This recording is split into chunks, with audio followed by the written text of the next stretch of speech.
اس قاعدے میں بات کریں گے فعل مضارع مثبت مجہول کی. ٹھیک ہے. تو مجہول کا جو صیغہ ہوتا ہے ہمارے پاس، جیسے یہاں پہ آپ دیکھ رہے ہیں یقبلو. یقبلو تعلیل کے بعد کیا ہو جائے گا؟ کیا قاعدہ ہے اس کا؟ تو وہ قاعدہ ہے اجوف کا قاعدہ نمبر 11.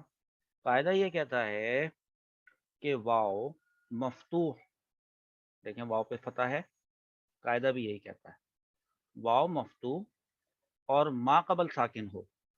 ما قبل قاف ساکن ہے. ٹھیک ہے. تو ایسی صورت میں واو کی جو حرکت ہے نا، یعنی واو کا یہ جو فتح ہے، یہ ما قبل کو دے کر اس واو کو الف سے بدلنا واجب ہے. ٹھیک ہے. بیان کیسے کریں گے اس کو وہ دیکھ لیں، پھر اس کو پرفارم کرتے ہیں. یہاں پہ بیان اس طرح سے کیا گیا ہے اس کو، واو مفتوح ما قبل صحیح ساکن. زیادہ واضح کر دیا کہ جو ما قبل ساکن ہو وہ صحیح بھی ہو، جیسے کہ یہ آف.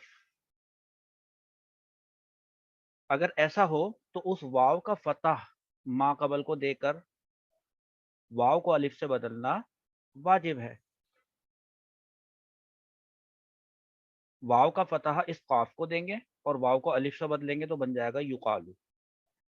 دیکھیں کیسے، یہ تھا نا یقبلو.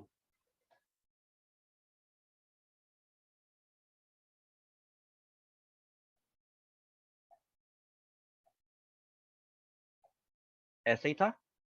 یہ جو واو کے اوپر فتح ہے اس کو یہاں سے ہٹا کر ما قبل کو دے دیں، یہ دے دیا. اب قاعدہ کہتا ہے کہ واو کو الف سے تبدیل کر دیں، تو واو کی جگہ الف لگا دیں. یہ آ گیا یقالو.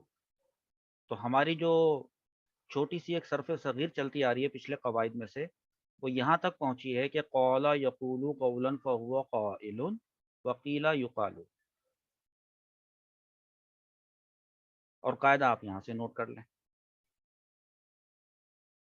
اب چلتے ہیں اگلے قاعدے کی طرف.